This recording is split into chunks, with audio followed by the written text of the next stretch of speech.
You're listening to the audio production of The Adversity of Diversity, How the Supreme Court's Decision to Remove Race from College Admissions Criteria Will Doom Diversity Programs, by Carol M. Swain, Ph.D., and Mike Towle, published by Be the People Books and read by the author. Foreword read by Freddy Richardson. To America's children, I want my great-grandchildren, Hezekiah, Heavenly, and Haven, to grow up in a world where they are neither advantaged nor disadvantaged because of their skin color or socioeconomic status. Likewise, Jackson, Olivia, and Karis, white children I love and respect, should bear no burden because of their race or socioeconomic status. What ultimately matters should be the content of their character. Carol M. Swain. To Andrew, for your support and inspiration, Mike Towle. Forward.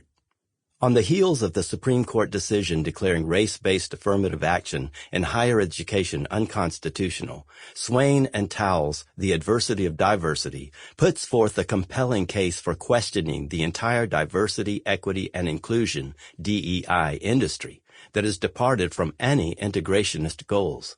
It has become an aggressive force that takes organizations away from their core missions and often transforms them into divisive and disruptive institutions that openly violate the rights of members of disfavored groups. Swain and Towle argue that DEI programs often violate the Equal Protection Clause of the 14th Amendment and the 1964 Civil Rights Act and its amendments, while doing nothing to genuinely promote racial healing and reconciliation.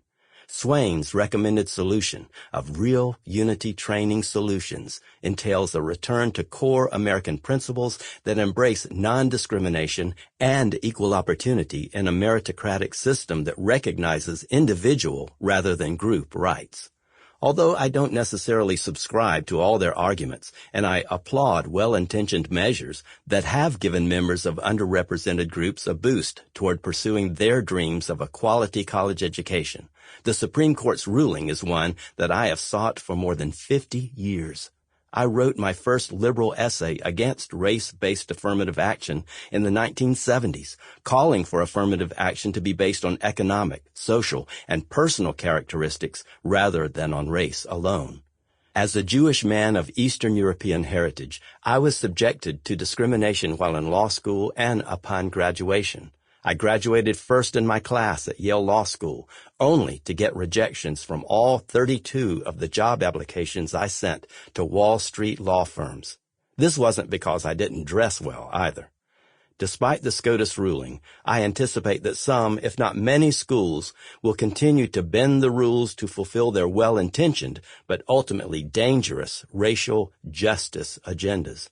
It will take watchdog scrutiny and presumably more legal fights to hold these violators accountable. As I reflect on the moment, I think about my journey as a civil rights champion to the position I continue to take that celebrates the court's decision to reject race-based discrimination in college and university admissions. I have had the opportunity over the years to meet many brilliant racial and ethnic minorities, and I know that talent is not confined to one race. Fighting for racial justice has been a constant for me since college. Not only did I participate in the civil rights activities of the early 1960s, but as a student, I poured myself into organizations committed to fighting against racial discrimination.